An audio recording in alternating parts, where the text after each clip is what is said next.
Question. Have you ever been in a room, the lights are turned off? And as you walking through this room or as you're in this room, you see a ray of light come through the blinds. And all of a sudden, you can see all of this dust flying in the air. Without that ray of light, you have no idea it's there. You can even turn on the lights in the room and you don't see it. But it's just when that ray of light shines into that room and the rest is kind of dark that you can see all of the dust floating in the air. And that's kind of what Paul does today. He does something very interesting.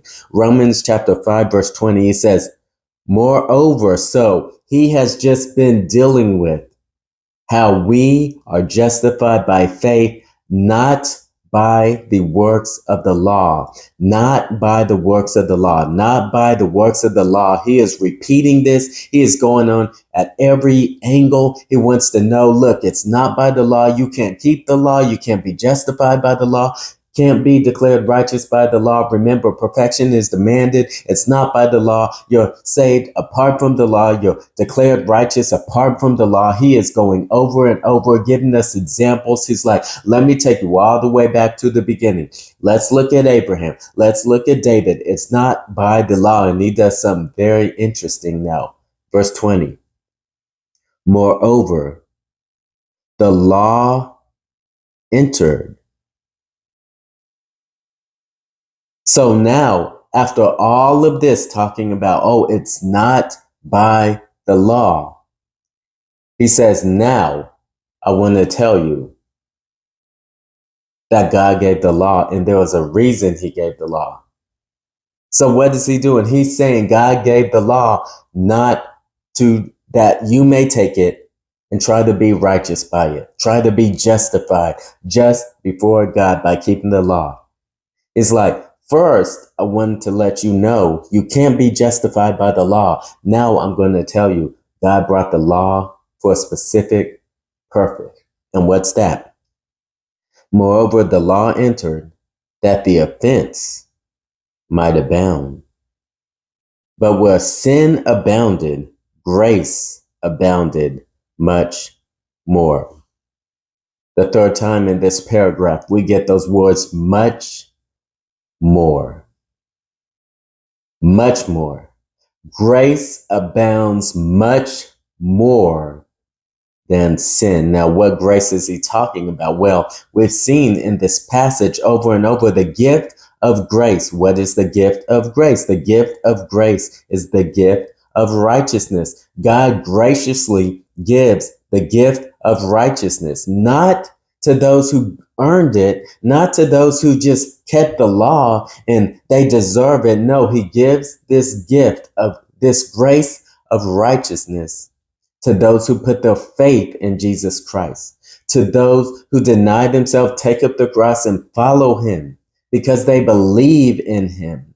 They believe he's their Lord. So they submit their lives. I hope that is you. Do you believe Jesus Christ is Lord? Because that should show up in your life. But he's saying that the law is now entering and it's not that you may be justified. Now, we're just going to take a brief run through of what we've been over in the past weeks. Paul has been dealing with this. I want us to start. We don't have time, of course, to turn there, but if we go back to chapter 3, starting in verse 19, he says, what the law says, it says to those who are under the law that every mouth may be stopped, all the world may be guilty before God. By the deeds of the law, no flesh will be justified, for by the law comes the knowledge of sin. You're like, okay, Paul. So the law is to shut my mouth before God, to show I'm guilty before God. It's not that I can go and be justified by the law or be declared righteous because I keep the law. It just gives me a knowledge of my sin. Okay, Paul. Well, now I have no hope. And then he says, now the righteousness of God apart from the law is revealed. So you're like, wait, okay, so I'm not justified. I'm not declared righteous by keeping the law. It only shows me my sin. So Jesus Christ justifies or declares me righteous apart from the law. Okay, I get it. And then Paul keeps drilling this in more and more. We go into chapter 4 and he gives us two examples. He gives us Abraham and David, and he really zeroes in on Abraham because Abraham was born before the law and he's considered the father of the faith. He was the one given the promise, in you and your seed, all the nations will be blessed. And he goes into it and he says, look, Abraham believed God, he was accounted as righteous. Look, not only before the law of Moses, but guess what? Before God gave him circumcision, before he did any work, he believed God. He was accounted as righteous. And we already talked about Abraham did many things. He distrusted God. I mean, he slept with Hagar. I mean, he did all these things, but he was declared righteous, not by what he did, but by his faith. Paul has been drilling this and drilling this. He says, if those who are the law of heirs, faith is made void, the promise is of no effect. For the law, it brings about wrath because we can't keep it. And we're like, okay, Paul, I'm following you. Law, no, bad thing. I cannot be justified by the law. Okay, Paul, I'm getting it. I mean, we get to chapter 5 and he's telling us that one man's sin, which was Adam, and we're made sinners, but by one man's obedience, we're declared righteous. We're like, wait, okay, so it's not by my law keeping. Remember last time he said one man's righteous act of obedience. So it's by the righteous act of obedience of Christ that I'm justified. I'm declared righteous because I get his righteousness. So why the law? I mean, what was God's point in bringing in the law? I'm not justified by the law. It only shows me my sin. Jesus Christ is the only one who kept the law perfectly, and it's because of his law keeping that I can stand justified before God. Paul, then why did God give the law? Makes no sense to me. And now that brings us to where we are today. So why the law? Again, moreover, the law entered that the offense might abound, that sin might abound, that sin might increase. You're like, that's where God wants to increase sin? Well, remember back to my example at the beginning. When you're in a room that's kind of dark, when that ray of light shines in, you can see all of the dust in the air. And that's what the law did. See, remember, death reigned from Adam till Moses, even over those who did not sin in the likeness of the transgression of Adam. We are born into this world as sinners.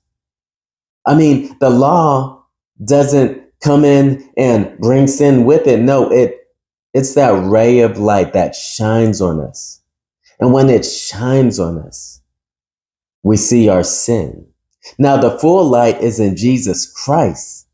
I mean, Jesus says the light has come into the world. Men love darkness rather than light. That full light is Jesus Christ. But every man coming into the world has a light of conscience. John chapter 1 speaks about that. And that conscience, which we have seen earlier in Romans chapter 1 and Romans chapter 2, is a light, because the law of God, that light, is written in the hearts of every man coming into this world, that moral law. And it shines upon them and they see all the sins. But that wasn't enough. So the beam gets a little bigger and God gives the law of Moses, gives all of those laws. And now things that people never even thought about before were sinful. Now they see they are an offense against God. So now their sin is magnified.